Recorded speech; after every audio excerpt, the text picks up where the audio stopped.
Hello दोस्तों, तो कैसे हैं आप लोग। आई होप कि आप बहुत अच्छे होंगे। आपका बहुत बहुत स्वागत है हमारे यूट्यूब चैनल इंजीनियरिंग एक्सप्रेस पे। तो गाइज, आज के वीडियो में हम क्या देखने वाले हैं। आज के वीडियो में हम देखने वाले हैं रेडिएशन इंटेंसिटी के बारे में।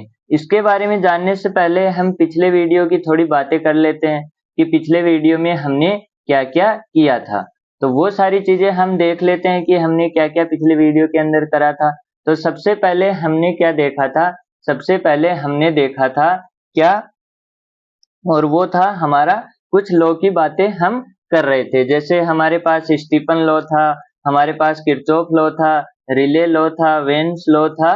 ये सारे लॉ हमने देख लिए थे और इनके अंदर सबसे इंपॉर्टेंट बात हमने सिर्फ किसके अंदर पढ़ी थी, किरचॉफ लॉ के अंदर, जो कि क्या थी, हमारी इमिसिविटी क्या थी, अल्फा के बराबर किसके लिए, नॉन ब्लैक बॉडी के लिए, और हमारी ब्लैक बॉडी के लिए क्या थी, अल्फा इज इक्वल टू 1 था। ये सारी चीजें हमने पढ़ ली थी। पिछला वीडियो इतना कोई ज्यादा इंपॉर्टेंट था नहीं, छोटे छोटे लॉ थे। एक हमने पढ़ा था कि डेल्टा टी हमारा क्या होता है, लेमडा टी हमारा होता है 2898 माइक्रोमीटर केल्विन। ये चीज हमने, दो चीजें मैंने आपको याद करने के लिए बोला था, बाकी उनमें ऐसा कुछ नहीं था। आज का लेक्चर और इससे आगे वाले आने वाले जितने भी लेक्चर हैं रेडिएशन में, वो बहुत ही इम्पोर्टेंट हैं। उनको सबको ध्यान से देखना, क्योंकि जो भी क्वेश्चन होते हैं वो इन्हीं से आते हैं। ठीक है, तो सबसे पहले हमारे पास रेडिएशन क्या होता है, रेडिएशन हमने पढ़ लिया था और रेडिएशन के बारे में कुछ कुछ हमने जाना था। तो हमने क्या देखा था, हमने देखा था कि जैसे कोई भी बॉडी है, ये बॉडी है, तो ये क्या कर रही है, रेडिएशन इमिट कर रही है, यानी इससे रेडिएशन हो रहा है। तो जो रेडिएशन की इंटेंसिटी है वो कैसे जाएगी, एक हेमिस्फीयर के रूप में।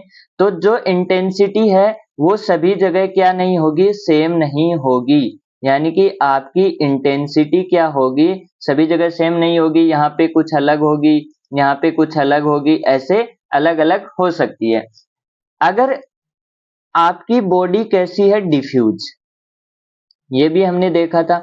बॉडी डिफ्यूज है तो यहाँ पे सारा आई क्या होगा, यानी इंटेंसिटी क्या होगा, सेम होगा। तो इसके केस में तो हमको कोई टेंशन नहीं है, डिफ्यूज बॉडी है तो हमको कोई लेना देना नहीं है, क्योंकि आई सेम है तो हमारा क्या है, सारा काम हो गया। लेकिन आई सेम नहीं है, अगर इंटेंसिटी क्या नहीं है, सभी जगह सेम नहीं है, तो उस इंटेंसिटी को आपको क्या करना पड़ेगा, उसके लिए कैलकुलेशंस करनी पड़ेंगी। यानी कि यहाँ पे अलग कैलकुलेशन होगी, यहाँ पे अलग होगी, यहाँ पे अलग होगी। तो आप क्या करते हैं, आप एक पर्टिकुलर एरिया के लिए उसको डिफाइन करते हैं। ठीक है, आप उसको डिफाइन करते हैं और उसके बाद उसका क्या कर देते हैं, इंटीग्रेशन कर देते हैं। तो उसी को आप क्या बोलते हैं, रेडिएशन इंटेंसिटी। यानी कि इतनी सी टर्म के लिए, यानी इतने से एरिया के लिए जब आप इसको क्या करते हैं, डिफाइन करते हैं, तो उसको आप क्या बोलते हैं, उसको आप बोलते हैं रेडिएशन इंटेंसिटी। अच्छे से समझने के लिए देखो, radiation is emitted by a surface in all direction in the hemispherical above the surface, and the direction distribution of emitted radiation is usually non uniform। ये वाली बात ध्यान देने लायक है। यानी कि क्या होता है, रेडिएशन की जो इंटेंसिटी है वो नॉर्मल केस में आपके पास क्या होगी, वो नॉन यूनिफॉर्म होगी। ठीक है, वो क्या होगी, नॉन यूनिफॉर्म होगी, मतलब अलग अलग होगी। Therefore we need a quantity that describe the magnitude of radiation emitted। अब अलग अलग है तो हमको क्या करना पड़ेगा, एक क्वांटिटी क्या करनी पड़ेगी, डिफाइन करनी पड़ेगी। मैंने अभी बताया हम क्या करेंगे, एक क्वांटिटी डिफाइन करेंगे जो क्या कर सके, जो उस रेडिएशन को हमको कैलकुलेट करके दे सके इन ए स्पेसिफाइड डायरेक्शन, जिस भी डायरेक्शन में हमको चाहिए, यानी कि इस स्पेसिफिक डायरेक्शन में हमको क्या कर सके, वो डिस्क्राइब कर सके। This quantity is radiation intensity. आई बात समझ में, एक बार फिर से सुनो, फिर से सुनो, फिर से सुनो। इसने क्या बोला कि हमारे पास कोई बॉडी है और उससे क्या हो रहा है, रेडिएशन हो रहा है। उससे क्या हो रहा है, रेडिएशन हो रहा है। तो रेडिएशन की इंटेंसिटी क्या है, सेम नहीं। रेडिएशन की इंटेंसिटी सभी जगह क्या नहीं है, सेम नहीं है। तो हमको क्या करना पड़ेगा, एक क्वांटिटी डिफाइन करनी पड़ेगी। और वो क्वांटिटी डिफाइन वो क्वांटिटी हमको क्या देगी, एक पर्टिकुलर डायरेक्शन में, जैसे इस डायरेक्शन में, इस डायरेक्शन में, इस डायरेक्शन में हमको उसका मैग्नीट्यूड बता देगी। ठीक है, तो वो जो क्वांटिटी होगी जो हम डिफाइन करेंगे उसी को हम क्या बोलेंगे, उसी को हम बोलेंगे रेडिएशन इंटेंसिटी। आई बात समझ में? आई कि नहीं आई बोलो। ठीक है, तो the surface emitted radiation uniformly in all direction, the emissive power. अब जो हमारे पास क्या होती है, जो बॉडी होती है जिसकी इंटेंसिटी सभी डायरेक्शन में क्या हो, सेम हो, उसके लिए हम क्या डिफाइन कर देते हैं, इमिसिव पावर। उसके लिए हमको अलग से फिर रेडिएशन इंटेंसिटी डिफाइन करने की जरूरत नहीं पड़ती है कि आप अलग से रेडिएशन इंटेंसिटी भी डिफाइन करो और अलग से इमिसिव पावर भी डिफाइन करो।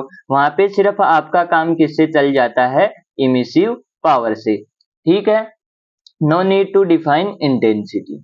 Example in case of black body and diffuse body. अगर मैंने क्या बताया अभी, डिफ्यूज बॉडी है तो क्या होगा, सभी डायरेक्शन में इंटेंसिटी क्या होगी, सेम होगी, और ब्लैक बॉडी है तो भी क्या होगा, सेम होगा।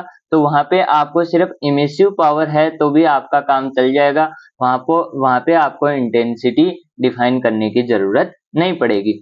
Direction of radiation is best described in spherical coordinate in terms of zenith angle and the azimuthal angle। Zenith angle and azimuthal angle क्या होते हैं, ये मैंने आपको थोड़े दिन पहले किसके अंदर बताया था, ये मैंने बताया था वहां पे, शायद मैंने सिर्फ इतना ही बताया था कि आपको अगर कोई स्पेरिकल कोऑर्डिनेट डिफाइन करना है, मैंने स्पेरिकल जब आपको स्पेयर में कंडक्शन पढ़ाया था तो वहां पे लिखवाया था कि आपको स्पेयर के अंदर कोई भी पॉइंट अगर डिफाइन करना होता है, अगर पॉइंट डिफाइन करना होता है तो आपको तीन चीजें चाहिए। स्पेयर के अंदर आपको, ये स्पेयर है और इसके अंदर आपको क्या करना है, कोई पॉइंट डिफाइन करना है, तो आपको तीन चीजें चाहिए। पहला चाहिए रेडियस, दूसरा चाहिए आपको एजिमुथल एंगल, और आपको क्या चाहिए, आपको चाहिए जेनिथ एंगल। ठीक है, यानी कि आपको तीन चीजें चाहिए थी, आर और थीटा और फाई। इससे आपका क्या हो जाता था, उससे आपका कोई भी पॉइंट डिफाइन हो जाता था। मैंने बहुत अच्छे तरीके से वहां पे आपको बताया, यहाँ पे भी मैं आपको फिर से समझाऊंगा ताकि आपको वहां पे फिर जाना की जरूरत नहीं पड़े। ठीक है, तो इसके लिए हमको ये तीन चीजें चाहिए। और हमको ये जरूरत क्यों है इन तीन चीजों की, क्योंकि अगर आपका रेडिएशन हो रहा है किसी भी बॉडी से तो वो 2D में तो होगा नहीं, वो किस में होगा, 3D में। और वो कैसे टाइप में होगा, एक हेमी स्फीयर के रूप में। यानी आपने कई बार क्रिकेट खेला होगा तो आपकी जो बॉल आती है वो क्या हो जाती है, फट जाती है बीच में से, तो आपने उसमें देखा होगा वो जो होता है वो आधा पार्ट क्या होता है, उसको आप बोलते हैं हेमी स्फीयर। ठीक है, तो यहाँ पे अगर आप देखेंगे तो यहाँ पे क्या होगा, दो चीजें आती हैं, पहला आता है प्लेन एंगल और दूसरा आपके पास आता है वो क्या होता है, सॉलिड एंगल। प्लेन एंगल क्या बोलते हैं, angle subtended by an arc of circle, its centre is called plane angle. ये तो आपने खूब पढ़ रखा है, इसको तो बताने की कोई जरूरत होगी भी नहीं शायद। ये क्या है, एक सर्किल है, यानी कि 2D में है, एक प्लेन में है, तो ये क्या है इसकी, ये हो गई इसकी रेडियस, और ये हो गया क्या, डी थीटा, या फिर डी अल्फा लिख दो, डी थीटा लिख दो, और ये लेंथ है आपकी एल। ठीक है, तो यहां से आप क्या लिख सकते हो, d alpha is equal to L by r. ये तो आपने खूब लिखा है। तो यहाँ पे प्लेन एंगल क्या है, इसकी यूनिट क्या होगी, इसकी यूनिट होगी आपके पास रेडियन। ठीक है, और ये किस में होगा, ये होगा आपका 2D में। सर्किल है तो 2D में ही होगा। आप सर्किल बनाते हो पेज पे, आप कॉपी के पेज पे सर्किल बनाते हो तो वो 3D पेज थोड़ी लेते हो, उसके लिए सर्किल बनाने के लिए आपको कैसे पेज होता है, 2D। ठीक है, तो ये तो आपने खूब पढ़ रखा। फिर होता है सॉलिड एंगल। सॉलिड एंगल क्या होता है, एंगल सबटेंडेड बाय ए गिवन सरफेस एरिया, यानी कि कोई भी सरफेस एरिया किसी पॉइंट पे क्या कर रहा है, एक एंगल इंसिडेंट कर रहा है, उसको क्या बोलते हैं, सॉलिड एंगल बोलते हैं। जैसे यहाँ पे ये एंगल यहाँ पे क्या हो रहा है, सबटेंड हो रहा है। ये वाला एरिया है, ये एरिया आपको दिख रहा होगा स्फीयर की सरफेस पे। ये एरिया क्या कर रहा है, यहाँ पे एक एंगल बना रहा है, जिसको क्या बोलते हैं, सॉलिड एंगल बोलते हैं। ठीक है, जिसको क्या बोलते हैं, सॉलिड एंगल बोलते हैं। और इसको आप कैसे लिखते हैं, D W is equal to D A, अगर स्मॉल एरिया है तो D A upon are square. आई बात समझ में? जैसे यहाँ पे लिख रहे हो D alpha is equal to L by R, वैसे ही यहाँ पे क्या होगा, यहाँ पे ये है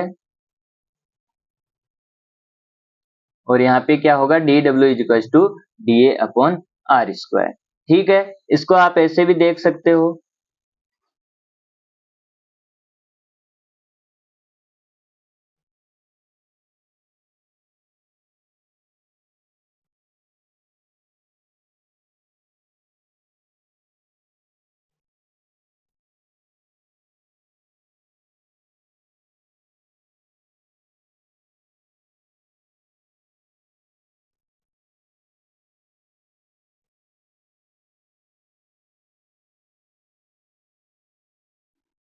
इसको आप खुद से बनाना, मेरे से ठीक से बन नहीं रहा है। अगर आप कॉपी में खुद से बनाएंगे तो अच्छे से बनेगा। ये इलेक्ट्रॉनिक है, यहाँ पे लिखा नहीं जाता है ठीक से, तो आप इसको बना सकते हैं। कॉपी पे बनाएंगे आपको बहुत अच्छा समझ में आएगा। ठीक है, तो यहाँ पे जैसे मान लीजिए ये वाला एरिया,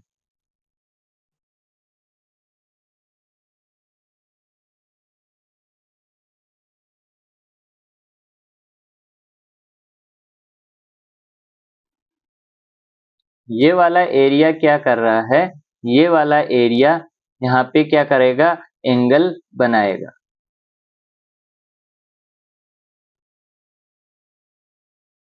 यहाँ पे क्या करेगा, ये एक एंगल बनाएगा, जिस एंगल को आप क्या बोलते हो, डी डब्ल्यू। यानी कि ये क्या है, सॉलिड एंगल, और ये है हमारा सॉलिड एंगल। और ये किसके अंदर होगा, ये होगा आपका 3D में। और इसकी यूनिट क्या होगी, इसकी यूनिट होती है आपकी स्टेरेडियन। ठीक है, अब यहाँ से आप देखो, अगर आप स्पेयर के लिए लिखोगे, स्पेयर के लिए आप सॉलिड एंगल लिखोगे तो क्या लिखोगे, डी डब्ल्यू, डी ए कितना, एरिया कितना होता है इसका, surface area 4 pi are square upon are square. तो इसके लिए सॉलिड एंगल कितना आ जाएगा, 4 पाई, और वो होता ही है, आपको पता ही है, यहाँ से यहाँ तक का क्या होता है, पाई, 2 पाई और 4 पाई। ठीक है, और अगर आप हेमी स्पेयर के लिए लिखोगे, हेमी स्पेयर के लिए लिखोगे तो इसका आधा हो जाएगा, 2 pi are square upon are square, और वो कितना हो जाएगा, 2 पाई। ठीक है, और अगर आप रैंडम किसी पॉइंट के लिए लिखते हो तो वहां पे आपके पास क्या हो जाएगा, वहां पे आपके पास हो जाएगा, जैसे यहाँ पे मेरे पास ये हेमी स्पेयर।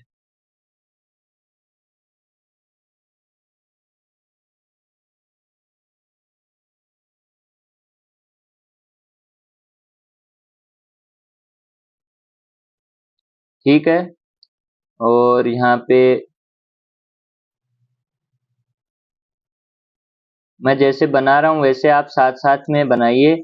आप बनाएंगे तो आपको अच्छी अंडरस्टैंडिंग होगी। यहाँ पे डायग्राम थोड़ा ऊपर नीचे बन सकता है क्योंकि मेरे पास लिखने के लिए ऐसी चीज है, तो आप अपने से करिए तो अच्छा रहेगा।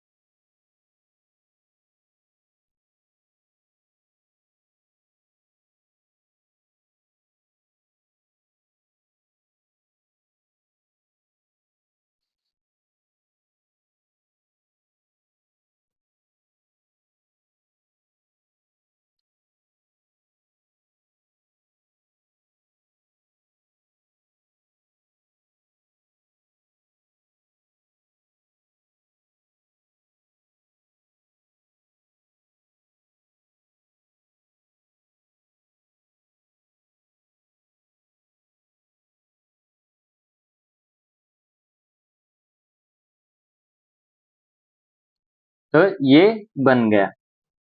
ठीक है, अब यहां से आप क्या करोगे, यहाँ पे आपके पास 1 मिनट।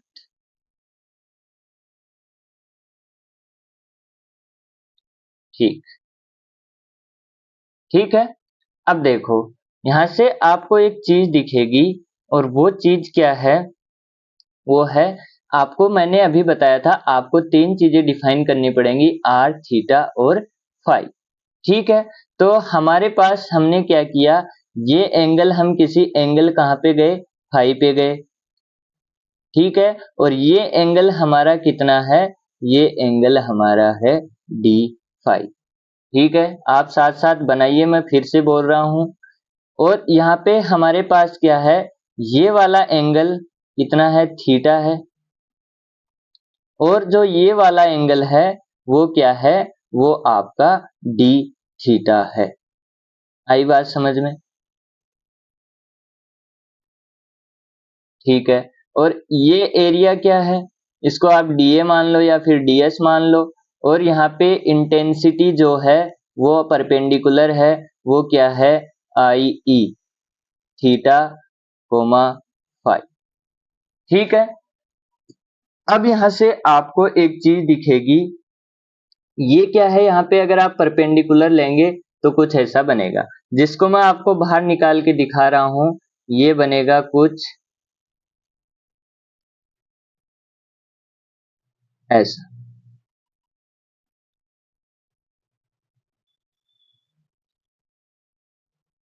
ठीक है, और यहाँ पे क्या होगा, ऐसा, और ये हुआ ऐसा, और ये क्या है, थीटा, और ये क्या है, डी थीटा।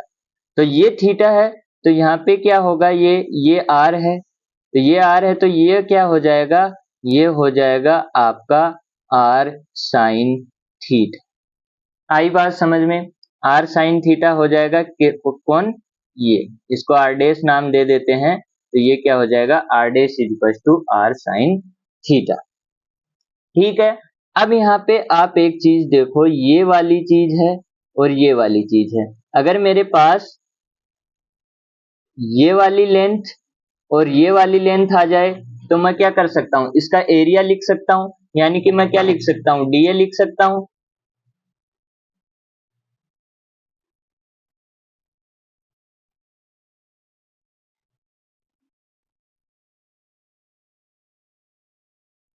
मैं डीए लिख सकता हूं, तो यहाँ पे क्या होगा, यहाँ पे आप देखो, ये क्या है, डीए, डीए लिखना है तो मेरे को ये चाहिए, मेरे को ये वाली लेंथ चाहिए और ये वाली लेंथ चाहिए। अब इसके लिए क्या होगा, अगर इस लेंथ के लिए देखेंगे तो वो क्या होगा, आर डी थीटा, कहां से, वहां से, कहां से होगा, आर डी थीटा, यहां से। ये है, मेरे को क्या चाहिए, मेरे को ये वाली लेंथ चाहिए। अब ये वाली लेंथ और ये वाली लेंथ क्या है, लगभग सिमिलर है, तो यहां से आपको क्या चाहिए, एल चाहिए, तो एल क्या लिख सकते हो, आर डी एल्फा लिख सकते हो। वैसे ही यहाँ पे ये वाली लेंथ स्मॉल है, तो ये वाली लेंथ, और ये है कर्व, ऐसे कर्व है, लेकिन इसको आप क्या मान सकते हो, स्ट्रेट, तो यहाँ पे क्या आ जाएगा, ये वाली लेंथ आ जाएगी आपके पास आर डी थीटा। समझ में आया कि नहीं आया? और यहाँ पे आप एक चीज और देखो, यहाँ पे क्या बनेगा, ये वाली लेंथ, ये वाली लेंथ यहाँ पे एक एंगल बना रही होगी, और वही एंगल यहाँ पे बन रहा है, यानी कि वही एंगल क्या है, डी फाई है, और यहाँ से क्या हो जाएगा, डी फाई है मतलब आर साइन थीटा, ये आर साइन थीटा हुआ, यानी कि ये लेंथ आर साइन थीटा, और इसको डी फाई एंगल पे घुमाओगे तो वो क्या बन जाएगा, r sine theta D theta, और ये क्या बन जाएगी, L2, ये L1, तो डीए क्या आ जाएगा, डीए आ जाएगा L1 इंटू L2, और वो क्या आ जाएगा, r d theta, r sine theta D phi. अब मेरे को पता है ये चीज किसी को समझ में नहीं आई, ये चीज किसी को समझ में नहीं आई, है कि नहीं? तो यहाँ पे एक बार फिर से देखो, एक बार फिर से देखो, हमने क्या किया है, इस बार अच्छे से देखना। मुझे पता है आपको समझ में नहीं आई, क्योंकि मैंने समझाया ही ऐसा है कि आपको समझ में आए ही ना, है कि नहीं। एक सेकेंड, ये हुआ यहाँ पे एस। ठीक है, इस बार ज्यादा रायता नहीं बनाएंगे, सिर्फ इतना ही बनाएंगे।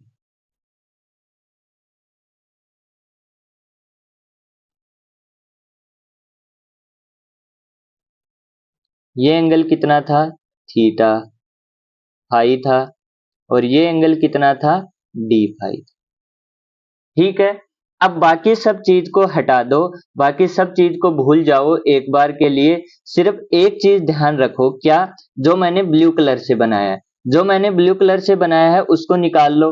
उसको निकालोगे तो कैसा दिखेगा, ये नीचे आपका सर्किल है। अभी देखना आपको सब चीजें समझ में आ जाएगी।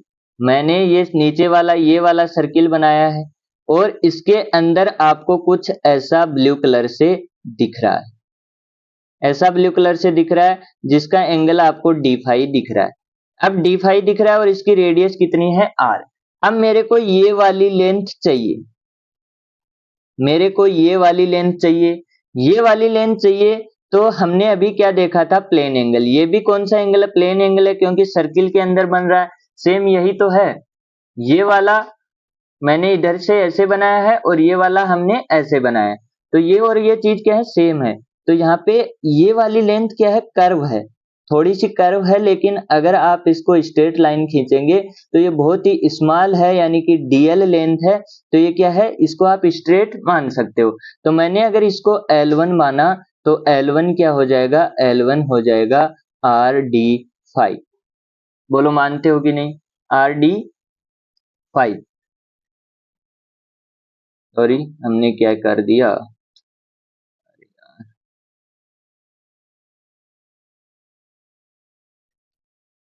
सेकंड,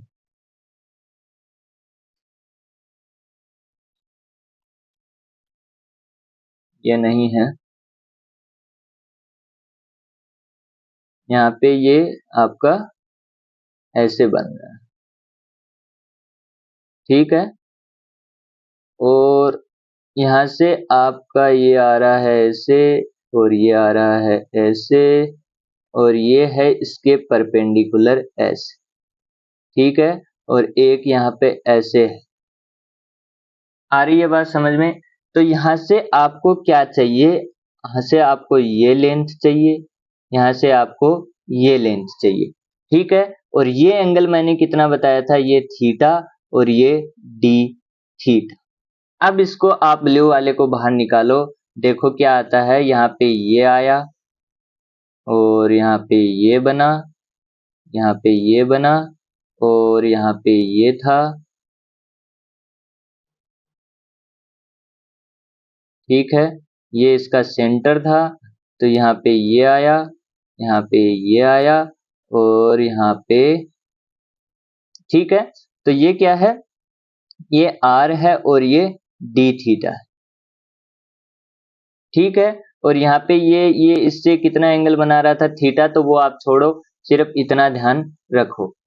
ठीक है, तो ये डी थीटा है। अब इसको आप क्या कर सकते हो, ऐसे बना सकते हो, इसको आप ऐसे बना सकते हो, और इसको आप भूल जाओ, इसको आप छोड़ो। ये क्या बन गया, प्लेन सर्किल। हाथ से बनाना अच्छा दिखेगा।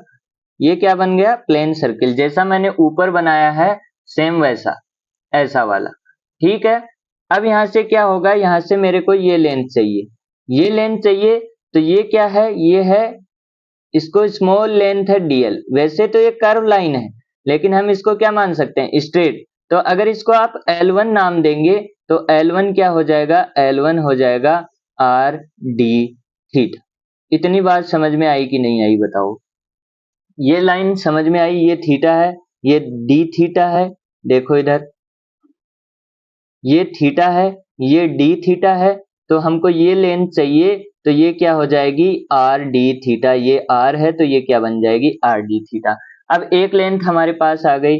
अब चाहिए हमको ये वाली लेंथ, ये वाली लेंथ हमको चाहिए, तो यहाँ पे क्या होगा, ये एंगल जो मैं पिंक से लिख रहा हूं और ये एंगल सेम होंगे क्योंकि ये क्या हो रहा है, सेम जगह पे क्या हो रहे हैं, सबटेंड हो रहे हैं। जैसे यहाँ पे ये लाइन थी,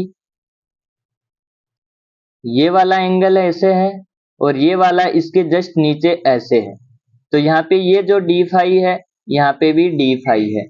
अब कोई बोलेगा ये तो छोटा दिख रहा है, ये तो बड़ा दिख रहा है और ये छोटा दिख रहा है। ये छोटा दिख रहा है लेकिन इसकी रेडियस भी क्या है, छोटी हो रही है। ये क्या है, बड़ा है। जैसे ये वाला सर्किल है, एक ये वाला सर्किल है, तो अगर आप यहाँ पे ऐसे बनाओगे तो दोनों का ये एंगल क्या, एंगल सेम है, लेकिन भले ही आपको यहाँ पे क्या दिख रही है, यहाँ पे आपको लेंथ क्या दिख रही है, कम ज्यादा दिख रही है, लेकिन यहाँ पे क्या हो रहा है, एंगल सेम है। वैसे ही यहाँ पे क्या होगा, डी फाई, और यहाँ पे भी एंगल क्या होगा, डी फाई होगा। ठीक है, डी फाई होगा। तो डी फाई होगा तो यहाँ से हमारे पास क्या आ जाएगा, ये वाली लेंथ, ये रेडियस, ये रेडियस कितनी आ जाएगी, एक सेकेंड, ये रेडियस कितनी आ जाएगी, ये आर है तो ये कैसे बन रहा है, ये कुछ ऐसे बन रहा है, ये थीटा है, ये आर है, और ये हमको जानना है। तो ये क्या आ जाएगा, ये आ जाएगा आपके पास आर साइन थीटा। ठीक है, तो इसको आप L2 नाम दे दो, तो L2 क्या आ जाएगा, आर साइन थीटा। ठीक है, आर साइन थीटा आ गया, और यहाँ पे आपका एंगल बन रहा है डी फाई। तो ये वाली लेंथ कितनी हो जाएगी, इसी फॉर्मूले से, जिसको L3 नाम दे देते हैं, L3 इज इक्वल टू आपके पास R sine theta D phi. ये आपका टोटल क्या है, आर ही है। जैसे यहाँ पे ये आर लिखा है वैसे ये आर ही है, लेकिन यहाँ पे आर की वैल्यू कितनी है, आर साइन थीटा। अब आपके पास ये क्या है, ये आपका एक स्क्वायर है, तो स्क्वायर का एरिया आप लिख सकते हो, और वो कितना हो जाएगा, उसको डीए से लिखते हैं, तो स्मॉल एरिया है तो r d theta into L3 r sine theta, यानी भुजा इंटू भुजा होती है, साइड इंटू साइड, तो ये दोनों हो गई साइड इंटू साइड। आया कि नहीं आया समझ में? ठीक है, अब अगर आपको नहीं समझ में आया है तो एक बार फिर से वीडियो देख लो। हमने क्या किया, हमने एंगल, हमारे पास ये डेफिनेशन थी, और यहाँ से हमको क्या चाहिए, डीए चाहिए। अगर इस एरिया का हमको एरिया मिल जाए तो हम सॉलिड एंगल निकाल सकते हैं। और वो कैसे मिलेगा, वो मिलेगा हमको एक तो थीटा एंगल से ये वाली लेंथ हमको मिल जाएगी आर डी थीटा, और दूसरी वाली ये वाली लेंथ हमको मिल जाएगी r sine theta D phi. और वो कैसे आया, डी फाई, यहाँ पे डी फाई है तो यहाँ पे भी क्या होगा, डी फाई होगा, यहाँ पे भी एंगल क्या होगा, यहाँ पे भी एंगल होगा डी फाई, क्योंकि दोनों क्या हो रहे हैं, सेम ही लाइन पे क्या हो रहे हैं, वो बनाए गए हैं। तो मैंने इसका रीजन भी आपको बता दिया कि क्यों होंगे दोनों सेम एंगल। और उसके बाद हमारे पास क्या है, ये इसकी वैल्यू आ जाएगी आर साइन थीटा, और आर साइन थीटा हमारे पास इसकी रेडियस हो गई। और सिर्फ ये भी क्या बनेगा, ये यहाँ पे एक प्लेन सर्किल बनेगा, ऐसा प्लेन सर्किल बनेगा, ऐसा, जिसकी रेडियस कितनी है, जिसकी रेडियस है आर साइन थीटा, और एंगल यहाँ पे बना रहा है वो डी फाई। तो ये वाली लेंथ हमको चाहिए, तो ये वाली लेंथ कितनी आ जाएगी, r sine theta D phi, और वही हमने यहाँ पे लिख दिया, दोनों को मल्टीप्लाई कर दिया क्योंकि ये स्क्वायर है, तो यहाँ पे ये आ गया। तो एंगल आप क्या लिख देंगे, एंगल आप लिख देंगे d W is equal to r d theta r sine theta D phi upon are square. तो आर स्क्वायर से आर कैंसिल हो गए, तो डी ओमेगा क्या आ जाएगा, sine theta D theta D phi. यहां से आप कोई भी सॉलिड एंगल इंटीग्रेट करके निकाल सकते हैं। आई बात समझ में? तो ये फॉर्मूला आपको याद कर लेना है कि सॉलिड एंगल क्या होता है, d W is equal to sine theta D phi. ठीक है, अब आगे आती है इंटेंसिटी ऑफ इमिटेड रेडिएशन। और ये है आई ई, जो कहाँ से कहाँ डिफाइन होती है, थीटा कोमा फाई के अंदर डिफाइन होती है,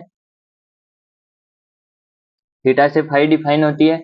ये क्या बोलती है, radiation intensity for emitted radiation I e is defined as the rate of radiation energy, यानी कि rate of radiation energy emitted in the direction, in the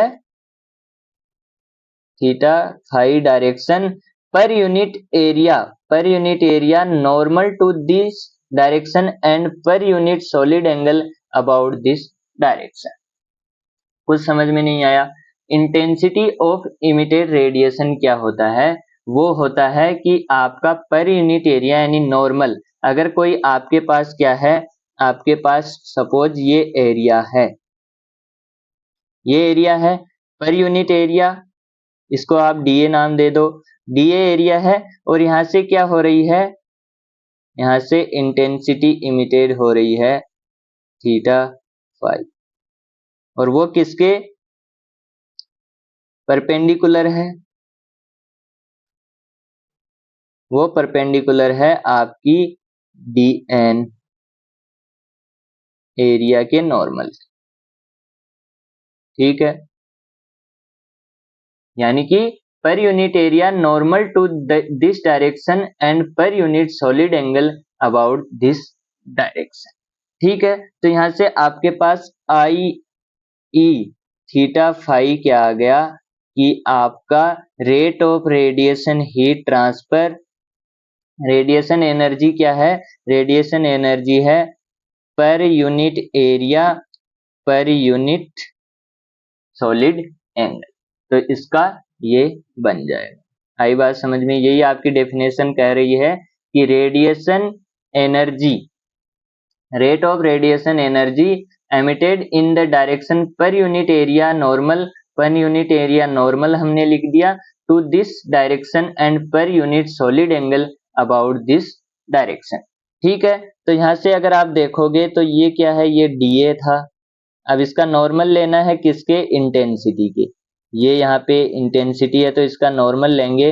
तो वो कुछ ऐसा आ जाएगा, और वो क्या होगा, डी ए एन, ये क्या बना रही है, यहाँ से थीटा एंगल बना रही है, थीटा एंगल बना रही है, तो ये क्या बन जाएगा, डी ए एन, तो डी ए एन क्या हो जाएगा, D A cos theta, D A क्या बन जाएगा, डी एन क्या बन जाएगा, डी ए कोस थीटा, ठीक है।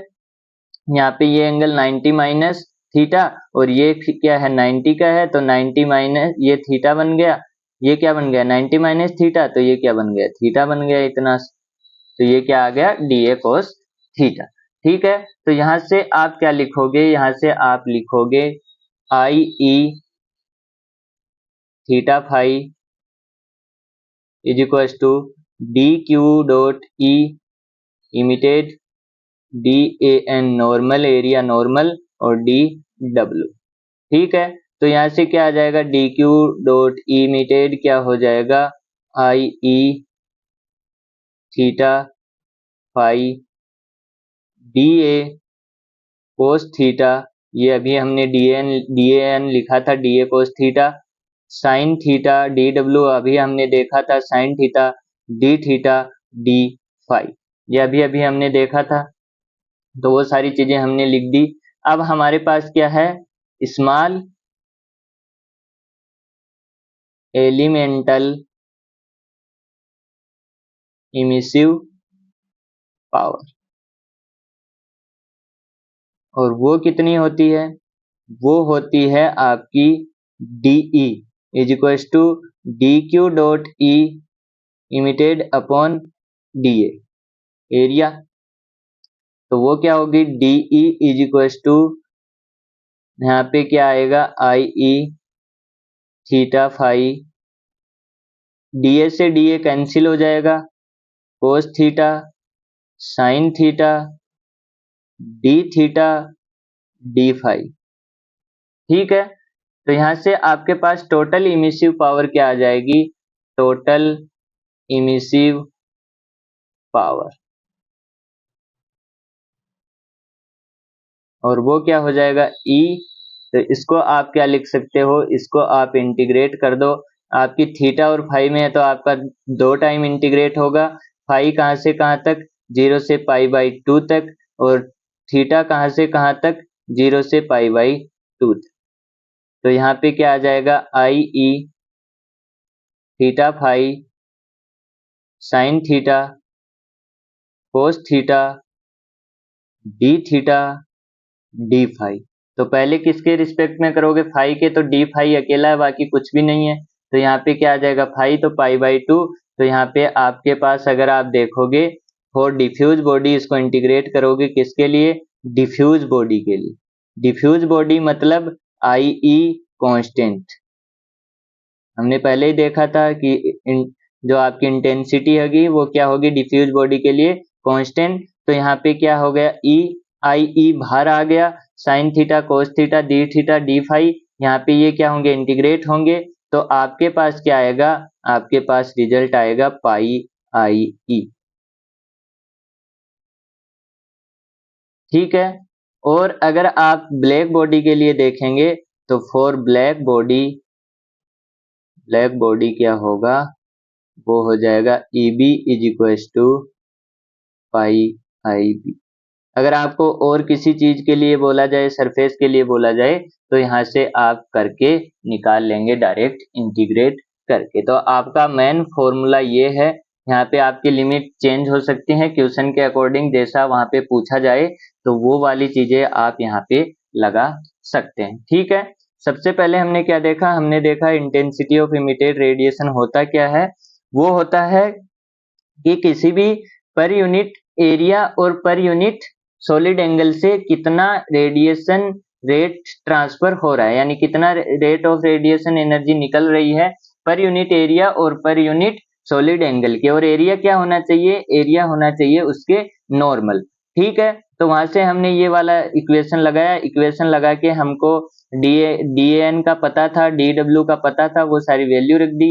इमिसिव पावर हमको पता थी ये होता है, तो वो वाली वैल्यू हमने रखी, इंटीग्रेट किया और हमारे पास ये चीज आ गई। ठीक है। अब आता है हमारे पास इमिसिविटी। इमिसिविटी क्या होती है, emissivity of a surface represent the ratio of radiation emitted by the surface at a given temperature to the radiation emitted by a black body at the same temperature. यानी कि आपकी क्या की गई है, जैसा आपकी क्लास में क्या होता है, आपकी तुलना किससे की जाती है, टॉपर से। आपके बोला जाता है जब भी रिजल्ट आता है तो मम्मी पापा पूछते हैं कितने नंबर आए, तो आप बोलते हो 10 नंबर आए। टॉपर के कितने नंबर आए, टॉपर के 15 नंबर आए। तो वहां पे क्या हो जाता है, ये आपका रेशियो, ये क्या हो जाता है आपका इमिसिविटी, यानी कि आपने कितना अर्जित किया किसके सामने, टॉपर के सामने। तो यहाँ पे जो टॉपर है वो कौन है, वो है ब्लैक बॉडी। ब्लैक बॉडी क्या है, टॉपर है। ब्लैक बॉडी कहती है कि मेरे से ज्यादा रेडिएशन कोई इमिट कर ही नहीं सकता किसी भी टेम्परेचर पे। ये बात हमने पढ़ी थी।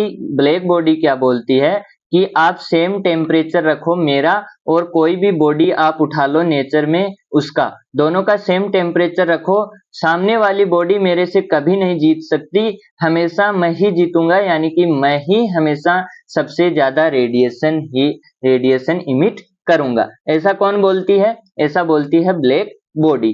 तो यहाँ पे हमारे पास क्या होता है, फिर हमने कोई दूसरी सरफेस उठाई, उसकी हमने क्या देखा, रेडिएशन देखा। तो वो रेडिएशन ये है बाकी के स्टूडेंट। और ये कौन था, ये था आपका टॉपर। आ रही है बात समझ में, ये था टॉपर और ये है बाकी स्टूडेंट। तो टॉपर कौन था, टॉपर हमेशा रहता है ब्लैक बॉडी, ब्लैक बॉडी को कोई हरा ही नहीं सकता। और यहाँ पे क्या है, बाकी स्टूडेंट, यानी कि बाकी सरफेस, अदर सरफेस। तो अगर आप अदर सरफेस का क्या देखोगे, अदर सरफेस का रेडिएशन इमिटेड देखोगे और ब्लैक बॉडी, इन दोनों का रेशियो लोगे तो आपके पास क्या आएगी, आपके पास आएगी इमिसिविटी। तो याद रखने का ये तरीका आप रख सकते हो कि टॉपर कौन है, टॉपर है ब्लैक बॉडी और बाकी सरफेस क्या है, इसके सामने सब नीचे हैं, यानी कि इसको बाकी सरफेस कभी नहीं हरा सकते।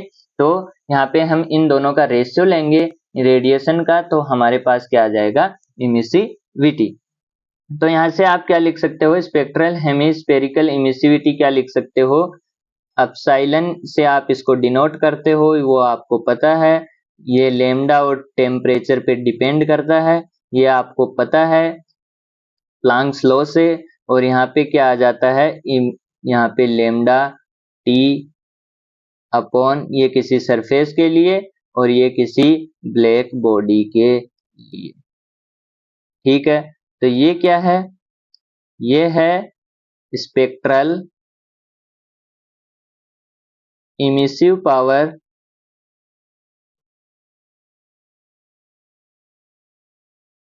ऑफ नॉन ब्लैक बॉडी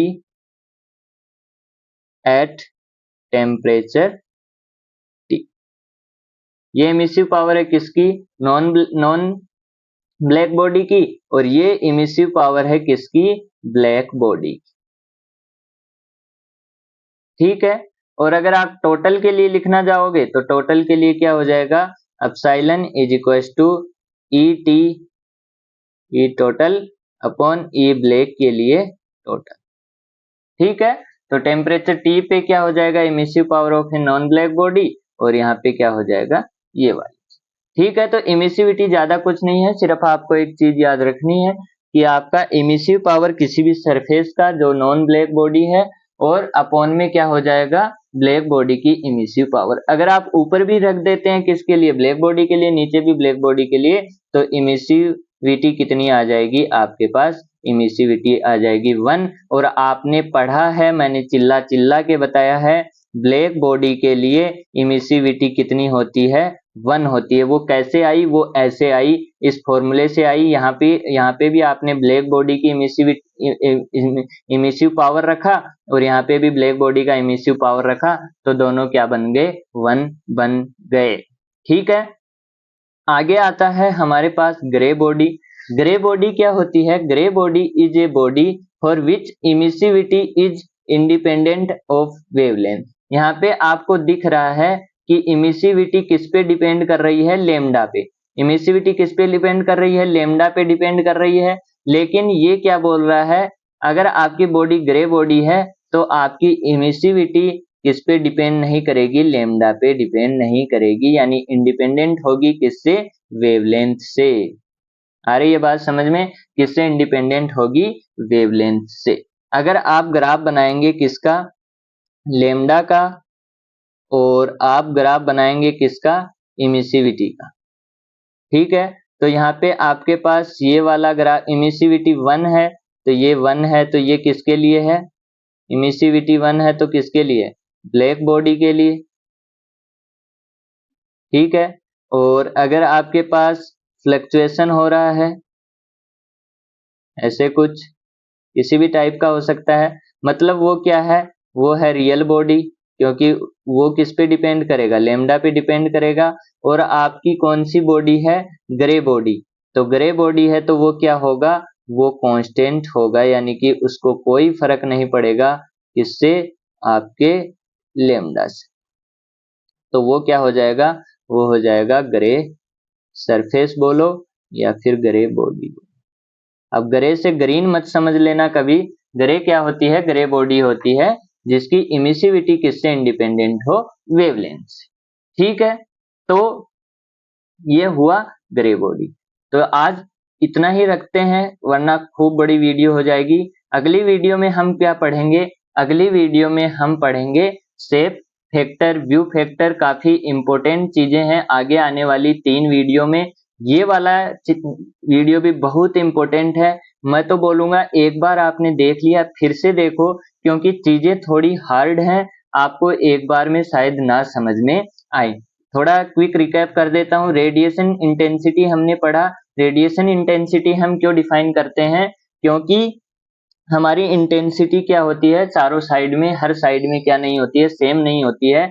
अगर डिफ्यूज बॉडी है, ब्लैक बॉडी है, तब तो सेम होती है, लेकिन जो रियल सरफेसेस होती हैं उनके अंदर इंटेंसिटी सेम नहीं होती है। तो उसको हमको एक पर्टिकुलर डायरेक्शन में डिफाइन करने के लिए हमको किसकी जरूरत पड़ी, रेडिएशन इंटेंसिटी की जरूरत पड़ी। फिर हमने क्या देखा कि जो हमारा प्लेन एंगल है वो क्या होता है, सॉलिड एंगल हमने देखा। और सॉलिड एंगल क्या होता है, d omega is equal to D A upon are square. मैंने डब्लू बोला था, वो ऐसे ही बोला था, यहाँ पे ये है ओमेगा, वो मैंने अपने मजे के लिए बोल दिया डी डब्लू, लेकिन ये क्या होता है, डी ओमेगा होता है, तो आपको डी ओमेगा याद रखना है। ठीक है, नोटेशन है, बाकी आप डी डब्ल्यू भी कर सकते हैं, कोई दिक्कत नहीं है।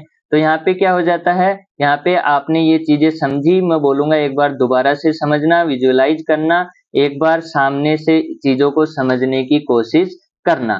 ठीक है, कोई ऐसी चीज लेना जो हेमी-स्फेरिकल हो, जैसे आपके घर में कटोरी हो गई, उसके ऊपर ऐसा सरफेस बनाना, फिर देखना, आपको बहुत अच्छा मजा भी आएगा और बहुत अच्छा आइडिया भी लगेगा।